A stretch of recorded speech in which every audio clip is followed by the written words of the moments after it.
السلام عليكم. النهارده ان شاء الله هنشرح حاجه اسمها ديسبلاي ليفل. زي ما انتوا بتشوفوا في عناصر لو حطيناها بتاخد الصفحه كلها، ما بتسمحش ان حد يجي جنبها، وفي عناصر تانية بتسمح ان حد يجي جنبها، لكن في اختلاف ما بين الاتنين دول.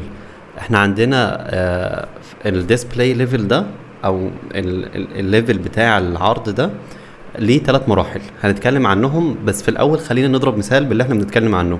لو جيت هنا عملت باراجراف في الهوم، عملت باراجراف وقلت this is CSS course بالشكل ده، خلونا ان احنا نفتحه عن طريق اللايف سيرفر افضل.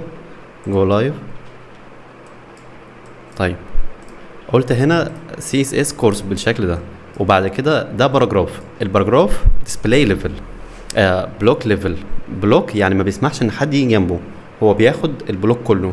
طيب لو رحت هنا مثلا عملت باراجراف تاني وقلت this is B2 مثلا، هتلاقوا ان هو نزل في سطر جديد.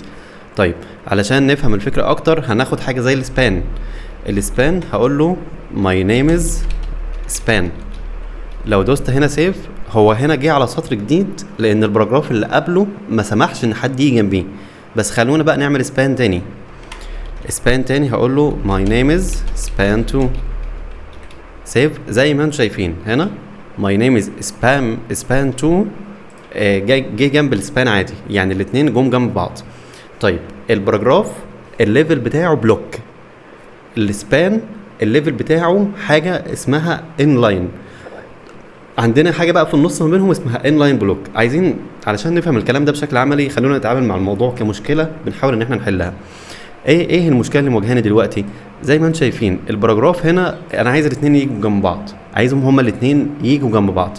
فانا هنا اللي انا هعمله ببساطه ان انا هغير الديسبلاي ليفل بتاعهم. فهاجي في السي اس اس اقول له الباراجراف، كل الباراجرافات اللي عندي ديسبلاي هخليهم حاجه اسمها انلاين بلوك بالشكل ده. سيف. زي ما انتم شايفين جم جنب بعض. علشان الفكره تكون واضحه هعمل ما بين الباراجرافات وما بين السبان هعمل بي ار بالشكل ده علشان ينزلوا تحت. طيب يبقى كده اللي احنا عملناه دلوقتي ايه؟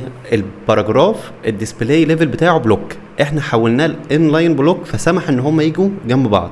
لكن السبان هنا ده الليفل بتاعه انلاين. يبقى كده لحد دلوقتي احنا واضح معانا الديسبلاي ليفل اللي هو اللي كانت فيه الباراجراف، وواضح معانا الانلاين بلوك اللي سمح ان الباراجرافات تيجي جنب بعض.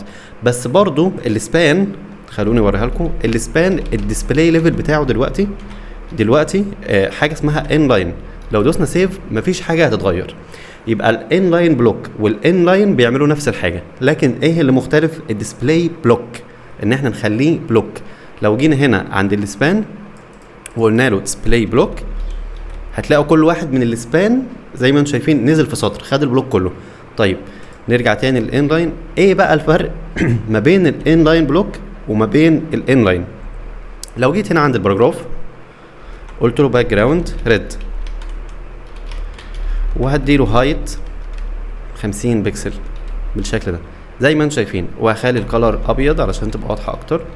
زي ما انتم شايفين الباراجراف خد باك جراوند ريد وخد هايت 50 بكسل وخد كلر ابيض. تعالوا عند السبان هقول له هايت 200 بكسل 200 بكسل وباك جراوند جرين وكالر ابيض.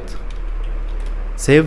زي ما انتم شايفين هو ما خدش هايت، يعني في هنا فرق ما بين الانلاين بلوك وما بين الانلاين، ان الانلاين في حاجات معينه ما بتشتغلش معاه، والحاجات دي هنتعرف على حاجات منها في الدروس الجايه. لكن لحد دلوقتي زي ما انتم شايفين هو مش فارق معاه الهايت اللي انت اديته. حتى لو جيت مثلا قلت له ويتس قلت له 1000 بكسل مثلا، هو مش فارق معاه اللي انت بتعمله.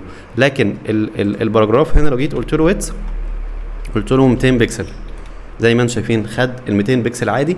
بس الفرق اللي احنا عملناه ان احنا نزلنا الباراجراف من الديسبلاي بلوك ليفل للانلاين بلوك، فسمح ان هم يجوا جنب بعض. ده هيفيدنا بقى في ان احنا نعمل التوزيعات بتاعه التصميم، ان احنا نعمل بوكسات جنب بعض، نعمل نصوص جنب بعض.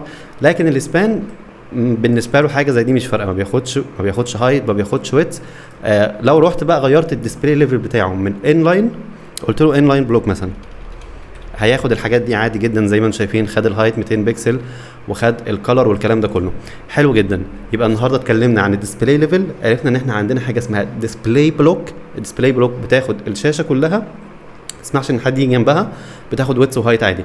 عندنا ديسبلاي ان لاين بلوك بتسمح ان العناصر يجوا جنب بعض عادي وبياخدوا هايت، بياخدوا ويدث، بياخدوا اي حاجه. الان لاين ما بيخلي العناصر تيجي جنب بعض، بس في بروبرتيز ما بتشتغلش معاها زي الويدث زي الهايت. وخلونا نعمل مراجعه سريعه على الموضوع ده. هنا الديسبلاي بلوك قلنا ان هو العنصر اللي بياخد الصفحه كلها. الديسبلاي ان لاين عناصر بتتعرض جنب بعض وما بتاخدش الصفحه كلها زي ما انتم شايفين هنا اللي هو ديسبلاي الان لاين.